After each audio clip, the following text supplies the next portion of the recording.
descubrí que mi marido y su amante estaban viviendo a escondidas en la casa que heredé de mi abuela.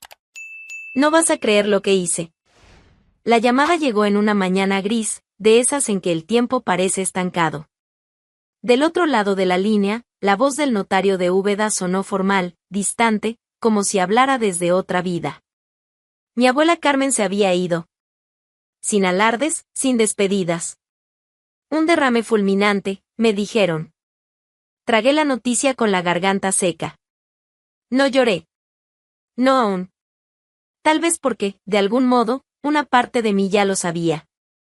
La última carta que me envió, semanas antes, tenía un tono de despedida que ahora cobraba demasiado sentido. El abogado no tardó en revelar el motivo del contacto. Heredé la casa de la abuela, una propiedad antigua, escondida entre olivos y silencios en el pueblo de La Viña, en el corazón de Andalucía. La casa. Aquella casa.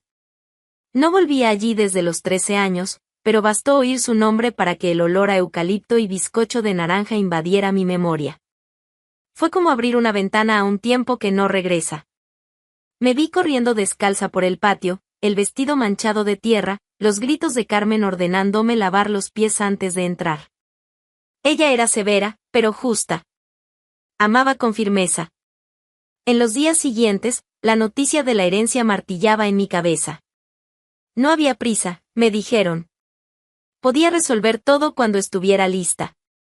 Y yo, que ya no sabía exactamente qué hacer con mi tiempo desde que dejé el trabajo en Madrid, acepté aquello como un llamado inesperado. Quizá era una forma de reconectarme con algo que había dejado atrás, o de mantener viva la única parte de mi familia que quedaba. No fui de inmediato. Tardé semanas, quizá más de un mes, solo conviviendo con la idea. Caminaba por los rincones de mi apartamento como si estuviera a punto de partir, pero sin hacer las maletas. El duelo no me golpeó como un vendaval, vino como una llovizna persistente, filtrándose por dentro, silenciosa, hasta ahogarme. Durante ese tiempo, empecé a encontrar objetos de mi abuela por todas partes. Una caja de costura que me había dado años atrás, olvidada en el fondo de un armario. Un pañuelo bordado con sus iniciales, aún con el aroma del perfume barato que usaba. Cosas pequeñas, pero que dolían como puñaladas. A veces juraba oír su voz por la casa, llamando mi nombre, dando consejos en ese andaluz apretado, como hacía cuando lloraba por los codos raspados. Su presencia era constante, incluso en la ausencia. Y quizá por eso no sentí urgencia en viajar. Aquella casa parecía esperarme, sin exigencias. Yo necesitaba tiempo, y ella, silenciosa y firme como Carmen, parecía dispuesta a dármelo. Poco a poco, fui aceptando el nuevo ritmo. Me levantaba tarde, preparaba té de manzanilla como ella hacía. Empecé a escribir en un cuaderno que encontré en la cocina, intentando recordar detalles de la infancia. Descubrí que revivir la memoria de quien se fue es una forma extraña de controlar el dolor, como rascar una herida que nunca sana. No hablé con nadie sobre la herencia. Rodolfo lo sabía, claro, pero comentó poco. Solo dijo, es demasiado lejos, ¿no crees? No respondí. Tal vez porque, por primera vez en mucho tiempo, sentía que no tenía que justificar mis decisiones. La casa era mía. Lo último que era realmente mío. Y aunque no entendía por qué, sabía que un día iría allí. Pero no en ese momento. Fue un jueves por la tarde, sin aviso, sin ceremonia. Rodolfo entró en casa con esa calma que siempre tuvo, se quitó el abrigo, dejó las llaves sobre el aparador y dijo, como quien comenta el clima, voy a pedir el divorcio. No hubo pausa. No hubo vacilación. Era una frase ya ensayada, limpia, funcional. Y aún así, me golpeó como un puñetazo en el estómago. No recuerdo cuánto tiempo pasó entre que él habló y yo respondí.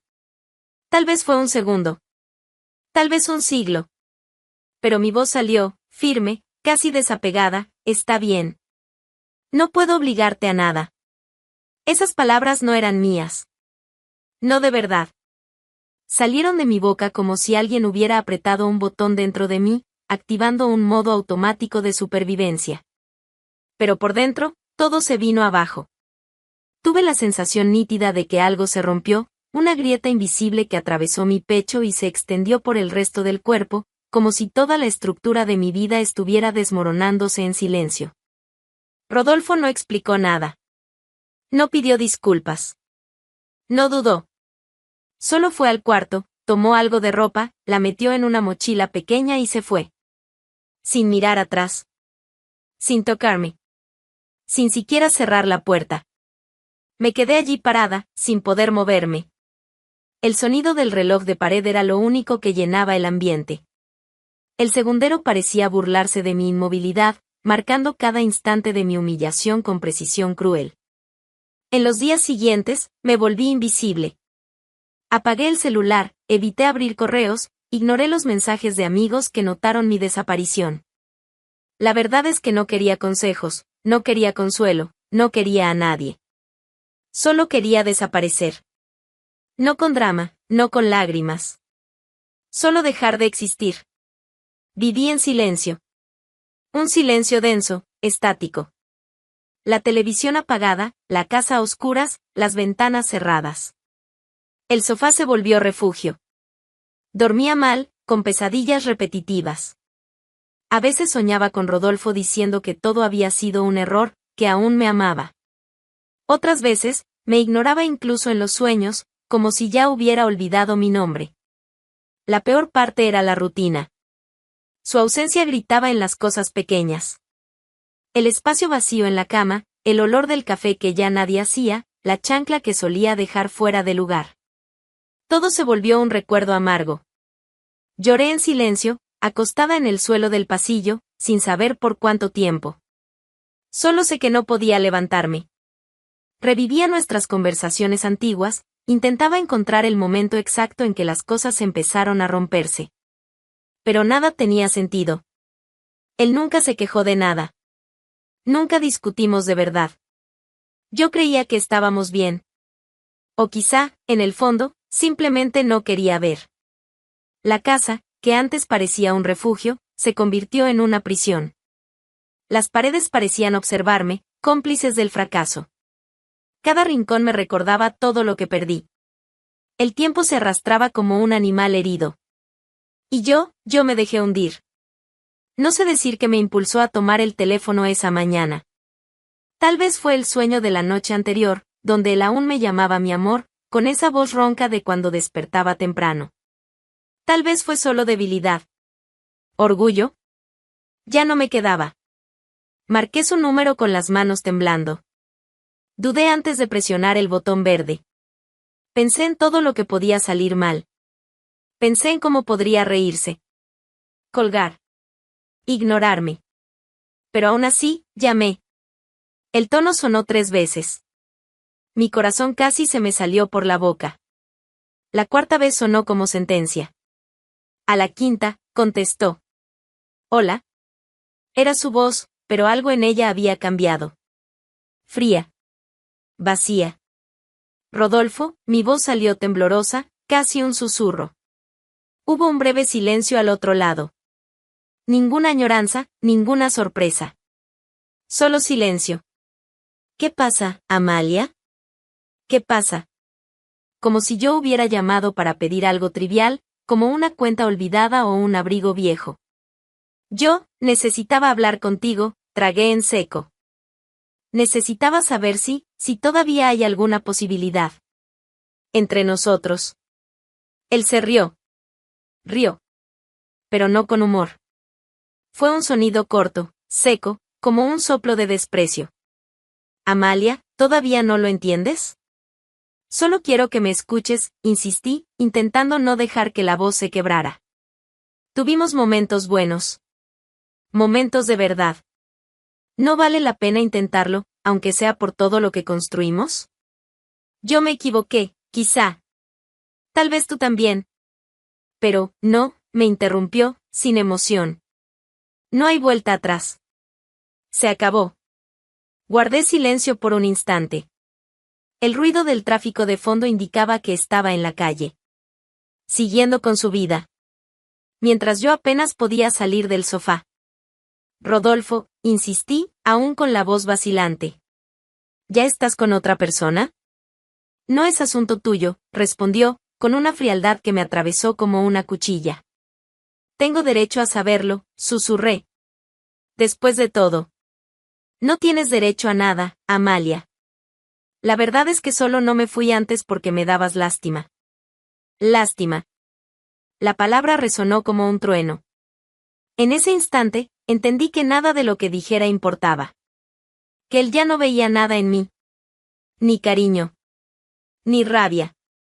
Solo desprecio. Intenté respirar. El aire no llegaba. El corazón latía descompasado, como si buscara un lugar donde esconderse.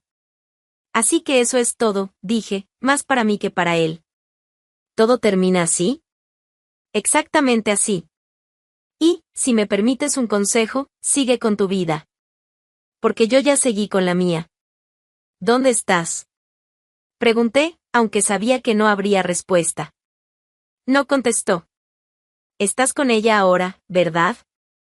Yo te amé, Rodolfo. Te amé de un modo que ni yo sabía que era posible. Incluso cuando todo se volvió difícil, seguí aquí. Sola. Creyendo en ti. Y tú diste la espalda como si nunca hubiera existido nada. Basta, Amalia. No me llames más. Nunca más. Y la llamada se cortó. Me quedé con el teléfono pegado al oído, incluso después de la línea muerta. Como si aún pudiera oírlo, sabiendo que todo ya había terminado. Las lágrimas cayeron, pero sin sonido. Eran pesadas, tibias, un alivio sucio que no limpiaba nada. Sentí vergüenza. Mucha. Por haber suplicado. Por haberme expuesto. Por seguir amando a alguien que me trataba como una molestia. Tragué el llanto, tragué el dolor, tragué el orgullo que ya estaba por el suelo. No sabía que era posible sangrar tanto por dentro sin que nadie lo viera. Después de esa llamada, dejé de luchar. No hubo más intentos, ni mensajes no enviados, ni esperas inútiles en el balcón. Solo el vacío. Y, en un día cualquiera, cuando me vi mirando el techo por más de 2 horas sin darme cuenta, supe que necesitaba hacer algo. Cualquier cosa.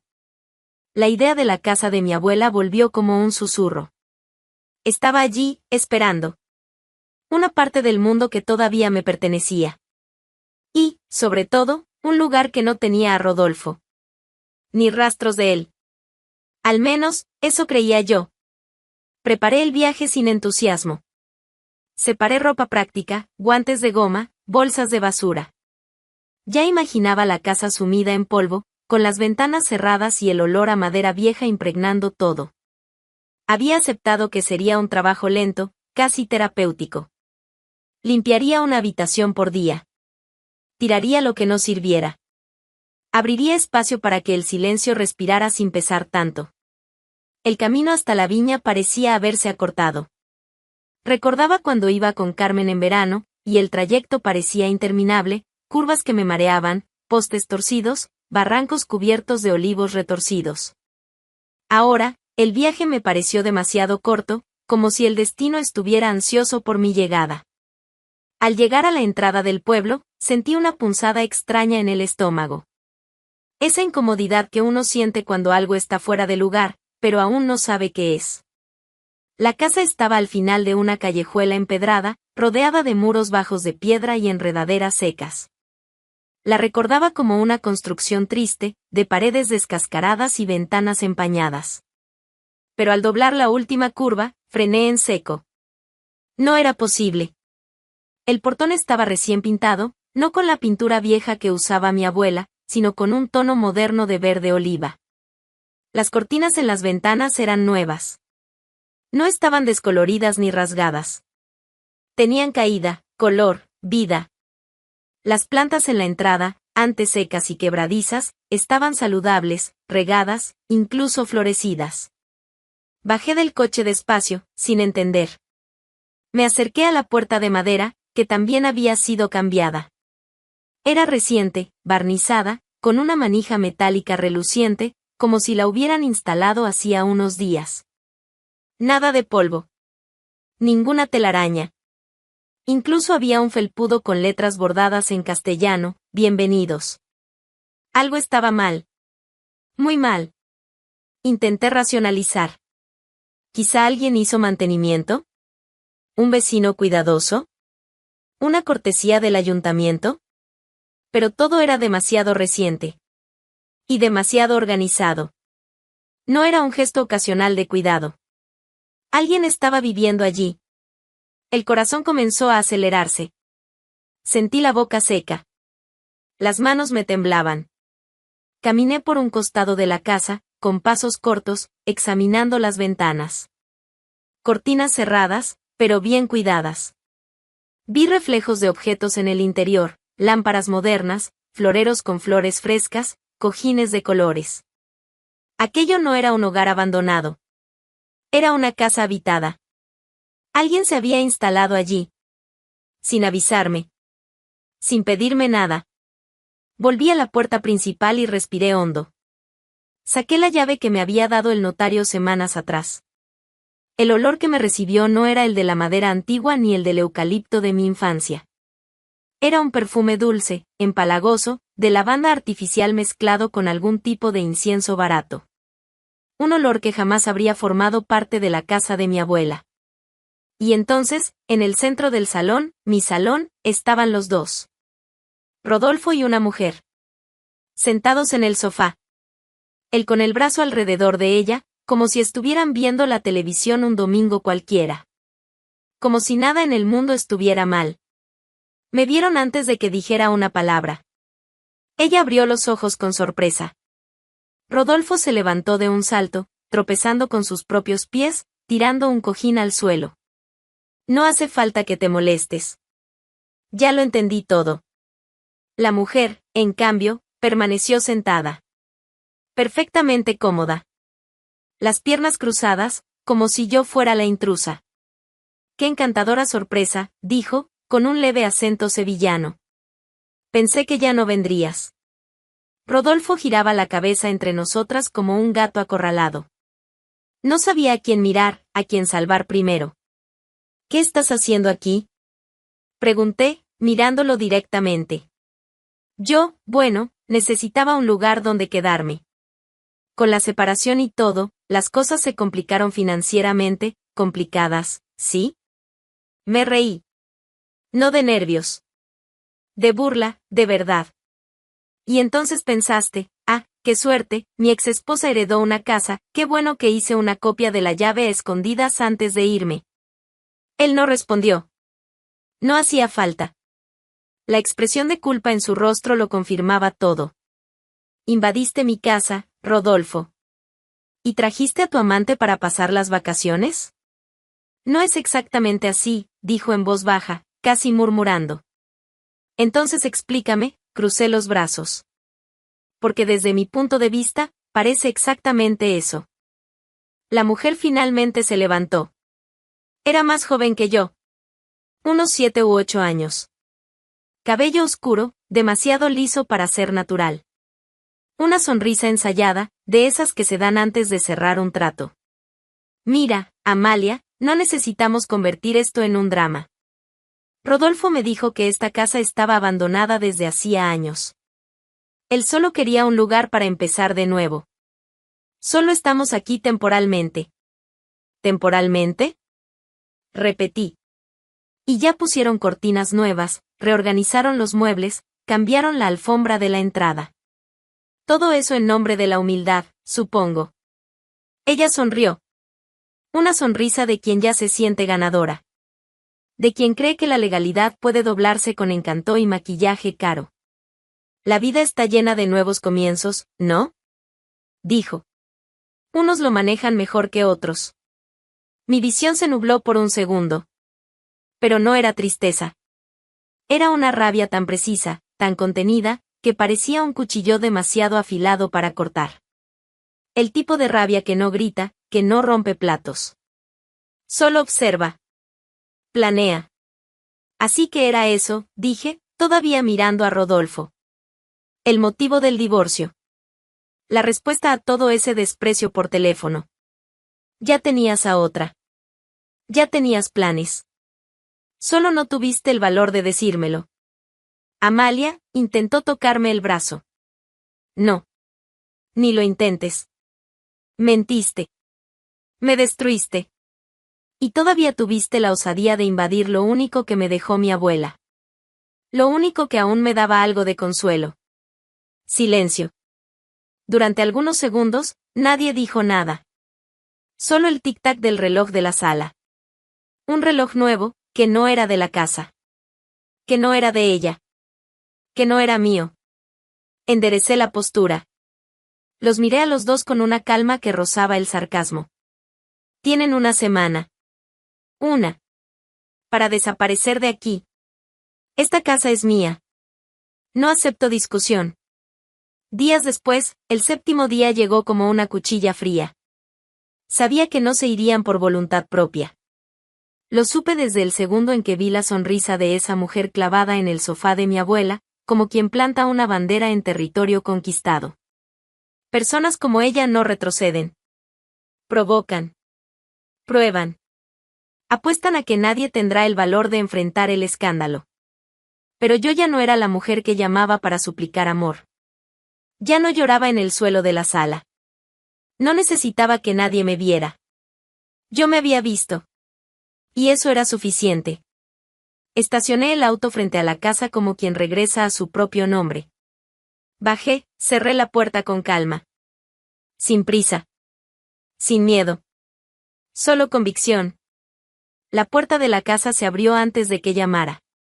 Ella ya me esperaba. Ahí estaba la amante, vestida con una bata floreada, pantuflas suaves en los pies, y un vaso de jugo en las manos. Tan cómoda que parecía haber nacido en ese suelo. Su sonrisa se formó antes incluso de decir algo. Una sonrisa burlona, esculpida con la precisión de quien vive para herir. Mira quién decidió volver, dijo, con voz fingidamente dulce. Pensamos que habías desistido de tu reliquia polvorienta. La reliquia polvorienta es mía, respondí. Y por eso estoy aquí. Ella dio un trago teatral al jugo. Me miró de arriba abajo como si fuera un cartel vencido. Rodolfo salió. Fue a comprar frutas.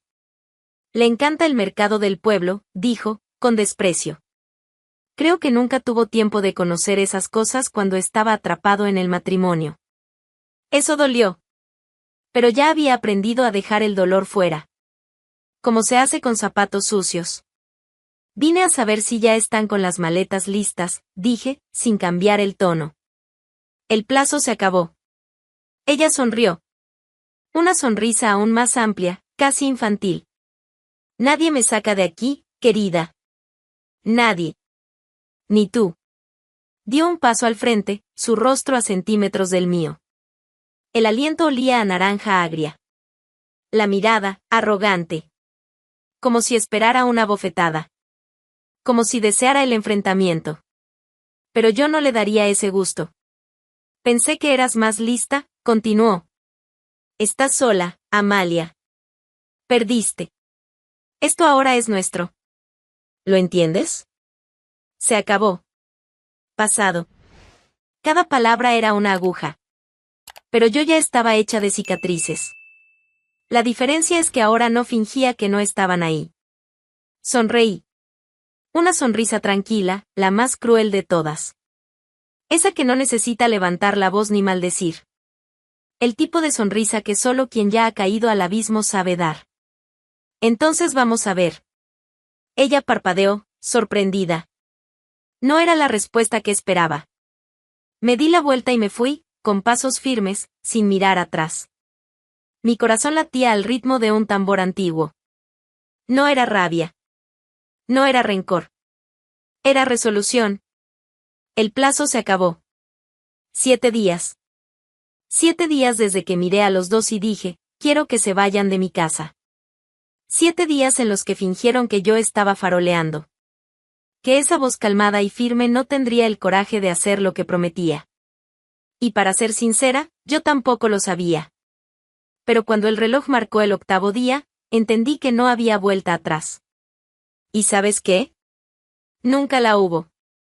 A la mañana siguiente, con una taza de café en la mano y la mirada fija en un punto cualquiera de la pared, abrí el navegador y escribí, Empresa de Demolición Residencial Interior Andalucía. Así de simple. Un clic después, ya estaba explicándole todo a un señor de voz grave que solo me hizo una pregunta: ¿es emocional o estructural? Ambas, respondí. Él rió.